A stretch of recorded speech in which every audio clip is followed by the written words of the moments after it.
Heather Bachman on the line with me. She is a young conservative, host of the GOP Girl Radio show, contributing columnist for dailycaller.com, and also a writer for townhall.com. Heather, welcome to the program. Thank you. Thank you for having me.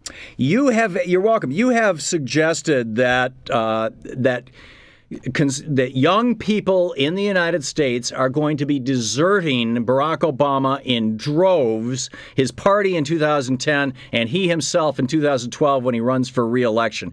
How could it be that students would be doing that in particular when he just took the whole student loan business away from giant monopolistic transnational banks that were just squeezing students dry and moved it over to a government program?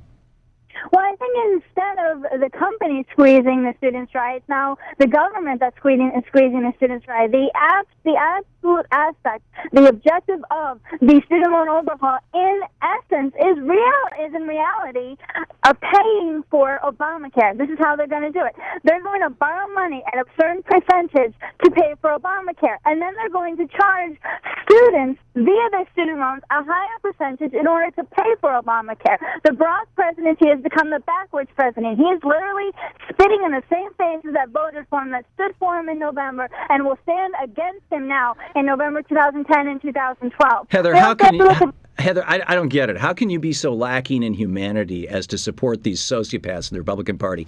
The money that was being made on student loans in the past was going to pay multi-million-dollar salaries to CEOs and dividends to the investor class in the United States, the top 2% who own more than 50%, more than 90% of all the wealth in this country.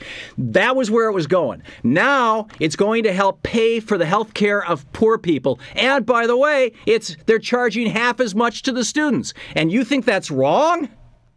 I think what's wrong is how he's paying for Obamacare and the aspect of Obamacare actually removing health care from many Americans instead of actually increasing the health care. You have to look at the aspect also of how Obamacare is going to affect small businesses. We have to look at the avenues of the reality of what this legislation is. Reform does not mean overtaxing, nor does overhaul mean overspending and overcharging. That is the aspect. That is the dictionary of the Obama administration. Heather, I was just talking with. I'm not in any way, shape, or form a right-wing drone. Yeah, I am a person who does her own research. I'm a person who does interviews on both sides of the aisle. Then riddle me this, Batman.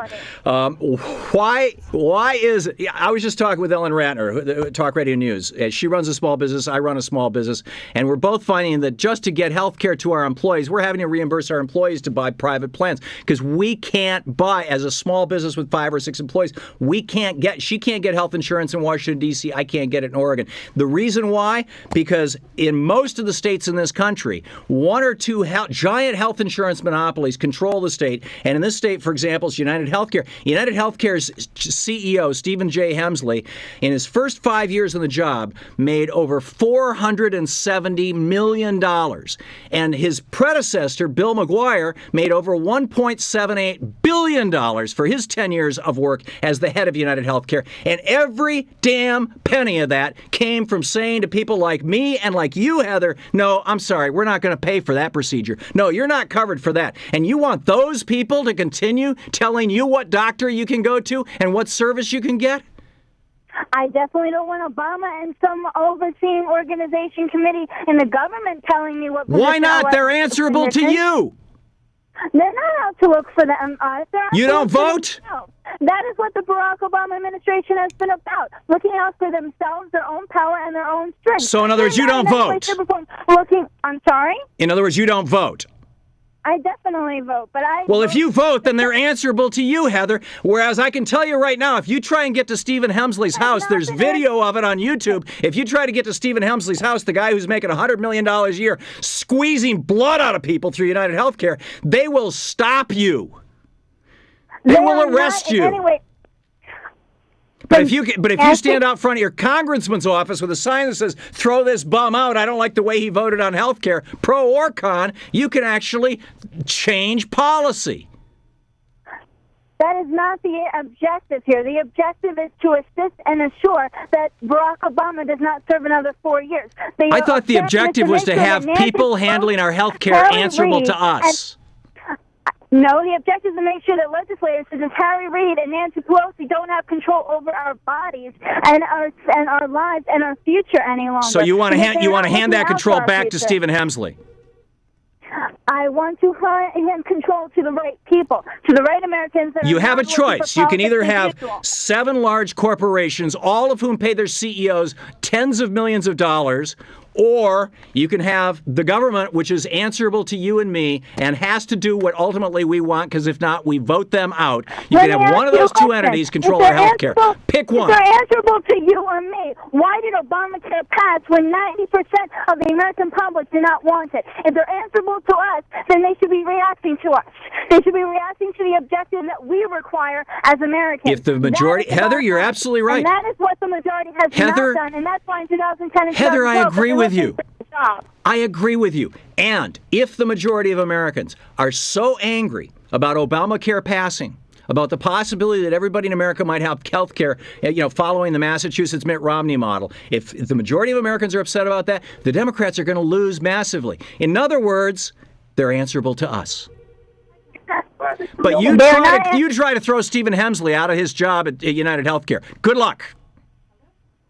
That's not what we're looking towards. We're looking towards for the best of the nation, and it's not Obama. So how is a CEO making $500 million for 5 years' work and all of that money being sucked out of our health care dollars? How is that good for the nation? It's not good for the nation, and we have... Then why do you want that? The RNC and the Republican minority is not saying that there doesn't need to be changes in the health care objectives and effectiveness. But the bottom line is that Obamacare is not the answer. You cannot remove health care for 4 years in order to replace it, nor can you overcharge small businesses and overcharge large companies because they create a trickle-down effect. In essence of that, for paying for it, you cannot charge students via their student loans to pay for somebody else's health care when you are turning around and telling them that they are going to get health care. Okay, so let me get this right. Let me finish. All right. When you clear up the youth objective, they immediately say, pre-existing conditions, you can stay on your parents' health care. Here's the problem with that. Blue Cross Blue Shield, one of the top health care agencies, has the ability to allow you to stay on your parents' health insurance, number one, and pre-existing conditions in certain extended circumstances do not affect your health care. So they do not even have an argument when it comes to the youth as a whole. That is the objective that I'm putting out here. They use Obamacare. Okay, I get it. So Blue Cross, we're not going to, filibustering isn't going to work for either one of us. Blue Cross Blue Shield is owned in most states by WellPoint. WellPoint is CEO Angela Braley. She got $9,094,000 in compensation in 2008, or actually $9,844,000 in compensation. Why are you using the compensation of workers when you're actually trying to... Because you and I are paying for that. And you and I are not paying any government officials that. Medicare operates on a 3% overhead. These corporations, these for-profit healthcare corporations, are operating on a 20 to 40% overhead. Now, there's 20 to 40% is not going to healthcare. With Medicare, 97% goes to healthcare because there's no dividends to pay, there's no multimillionaire CEOs to pay, there's no multimillionaire senior executives to pay, there's no gold faucets in the bathroom of the corporate jet to pay for. I've run out of time. I've run you out of time. I'm sorry, Heather. Heather Bachman, I really enjoyed talking with you about this. I hope you will come back. Absolutely. Okay, and your website is Heather Bachman, BACHMAN.com. Do I have that right? Yes, I do. And Obamacare needs to go. Repeal, renew, revise, get it out of here. We got it. All right. Thank you, Heather.